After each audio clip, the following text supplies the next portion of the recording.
안녕하세요, 속보입니다. 방금 전에 끝난 한국은행 금통위에서 금리를 3.5%로 동결했다는 소식입니다. 만장일치였고요. 지난번 회의 때 인하를 할 수도 있다라는 걸 좀 열어놔야 된다라고 얘기했던 금통위원은 이번에 그 말 내가 취소할게 라고 이야기하면서 이번 금리 동결은 만장일치였다라는 걸 알 수 있습니다.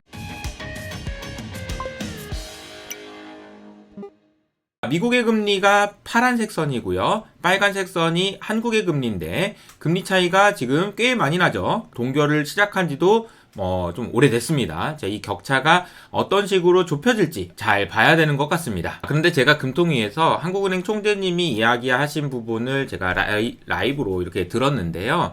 듣고 계신 분이 210명 정도밖에 안 되더라고요. 네. 저 FMC 회의는 10,000명씩 보시고 그러면서 우리나라 금통위도 좀 잘 봅시다. 좀 인상적이었던 부분들 중심으로 정리를 해드리도록 하겠습니다. 제 생각에는 가장 임팩트 있게 다가왔던 이야기는 이 표현이었는데요. 먼저 한번 들어보시죠. 한국은행이 정부를 만나서 정부에 영향을 준다고는 왜 생각 안 하세요? 정부의 독립성이 자꾸 사라진다고 거꾸로 안 물어보세요, 왜? 이게 진짜 저는 이 말씀을 하시는 게 너무 멋있다라고 생각이 들었던 것이 이 질문이 이거였거든요. 한은에서 자꾸 정부 왔다 갔다 하고 그러던데 영향 받는 거 아니에요? 라고 이야기를 하셨는데 총재님이 이렇게 딱 얘기하셨습니다. 우리 금리 결정 지금까지 다 완전 독립적으로 했는데 왜 자꾸 정부한테 한은이 영향을 받는다고만 생각해? 한은이 정부한테 영향 준다고는 왜 생각 안 하는 거지? 그런 질문을 하실 거면요. 정부에 가셔가지고 정부가 자꾸 한국은행 말 듣고 독립성 훼손되고 있는 거 아닙니까? 라고 질문을 하라고. 저는 이 한국은행 총재님의 표현을 보면서 어떤 생각이 들었냐면요. 사실은 우리가 어딘가에 소속돼 있을 때 그 소속감을 느끼고 자랑스럽다라고 생각하는 것이 너무 중요하잖아요.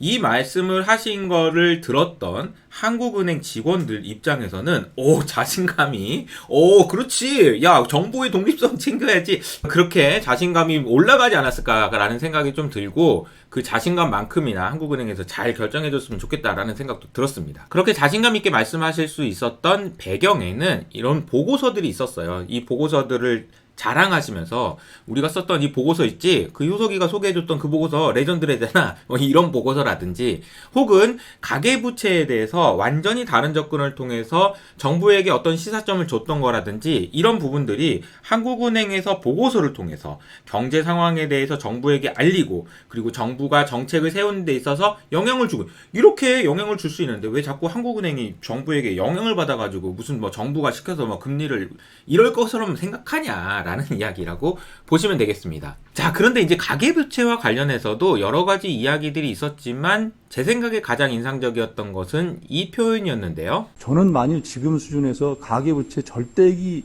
늘어나지 않게 하는 정책을 하면 여러 가지 문제가 생길 것 같은데요. 성장률도 더 낮아지고 오히려 금융불안을 일으켜가지고 부채가 더 늘어나고 금융시장도 쉽지 않을 거고요. 계속 늘어나고 있어서 큰 문제가 되고 있다는 거는 저는 그렇게 주장하시는 분한테 절대액을 줄이면 나라가 어떻게 되겠습니까? 반문하고 싶습니다. 그래서 한은 총재님이 이렇게 이야기하신 데는 이런 질문이 있었어요. 가계부채 자꾸 늘어나는데 어떡하려고 그러냐 라는 질문이 있었는데요. 한은 총재님이 또 이렇게 얘기하셨죠. 가계부채 절대액이 줄어들라고 이렇게 얘기하시는 거예요. 부채액이 늘었다는 것만 가지고 그렇게 얘기하면 안 된다니까요. 이렇게 이야기하신 거라고 보시면 되겠습니다.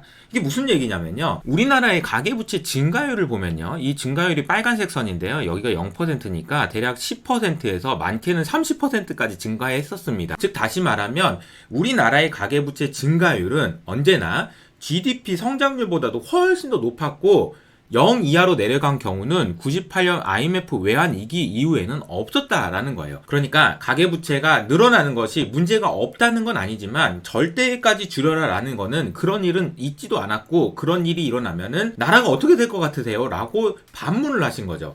여기서 중요한 거는 가계부채가 문제가 없다고 얘기하신 것이 아니고요. 절대액으로 보는 것이 아니고 증가율로 봐야 되고 그 비교치는 GDP 대비 증가율로 봐야 된다라는 이야기였습니다. 중요한 기준을 얘기해 주신 것 같아요. 지금 우리가 가계부채가 문제가 됐다라는 것은 GDP 대비 가계부채 비율 자체도 너무나도 빠른 속도로 올라갔기 때문에 문제죠. 자, 이제 중요한 것은 절대액이 늘어나지 못하도록 막아야 된다 이런 정도로 강하게 얘기할 것은 아니고 증가율을 안정화시켜서 GDP 대비 가계부채 비율은 어떻게든 낮춰야 되지 않겠냐. 나 임기 끝날 때까지 어떻게 하는지 좀 봐줘라. 이런 이야기라고 보시면 되겠습니다. 또 한 가지는 미국 경제에 대한 질문이었는데 이 부분에 대해서도 투자해서 아이디어를 찾을 수가 있을 것 같아요. 미국 경제가 국내에 미치는 영향에 대한 부분인데요.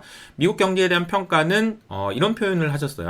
너무 얄미울 정도로 그런 것 같아요. 우리나라 하는 총재님보다 파월이 쉽다는 거지. 하는 총재님 입장에서 내가 파월 자리였으면 진짜 편하겠다 이런 생각을 이야기하신 것 같다라는 생각이 들었는데요. 무슨 얘기냐면요. 물가도 안정되고 있고 성장도 이렇게 좋아. 아니 GDP 성장률이 세상에 미국이란 나라가 5%가 넘으면 어떡하자는 거야. 이런 정도의 느낌이라고 보시면 되겠습니다. 우리나라는 지금 잠재 성장률이라고 할 수 있는 2%도 안 돼가지고 그냥 골골골골 되고 있는데 미국은 5%. 진짜 부럽다. 이런 이야기라고 보시면 되겠는데요. 결국 미국 경제가 우리나라에 미치는 영향이 어떻게 되는지가 중요하잖아요. 그런데 작년과 올해는 다르다라는 걸 포인트로 잡아주셨는데 저는 이 부분이 상당히 공감이 가더라고요. 첫 번째, 작년에는 미국만 좋은 것이 우리나라에 안 좋았어요. 저도 그래서 계속 말씀드렸던 것이 미국만 좋다 보면은 미국이 금리를 올리게 될 거고 금리를 올리는 것이 우리나라에 안 좋은 영향을 줄 수 있기 때문에 미국만 좋은 것은 우리나라에 안 좋습니다. 라고 얘기했는데 내년에는 좀 다를 수 있다. 왜냐하면은 금융 안정에 대한 불안정이 없는 상황에서 미국 경제가 좋은 것이 우리나라 수출 경기도 좋아지고 경기가 좋아지는데 영향을 줄 수 있기 때문에 차라리 미국 경제가 좋은 것이 우리에게도 좋다라고 이야기해 주셨는데 너무 맞는 말인 것 같습니다. 그래서 지금 미국 시장에서 논란이 되고 있는 것은요. 물가가 안정된다라는 것에는 이견이 없는 상황인 것 같고요. 경기가 둔화되는 것이 경착륙까지 가느냐 안 가느냐인데요. 아직까지는 경착륙보다는 연착륙 가능성이 높다라고 생각하시고 대응하시는 게 필요할 것 같습니다. 다시 한번 하는 총재님의 그런 자신감의 표현 너무 멋있다라고 박수를 쳐드리고 싶고 또 한편으로는 그 자신감만큼이나 정말 독립적으로 잘하시고 심지어 정부에게도 좋은 영향을 주셔서 우리나라 좋은 나라 될 수 있도록 많이 노력해 주시면 좋겠다라는 말씀을 드리면서 저는 여기서 인사드리도록 하겠습니다. 안녕!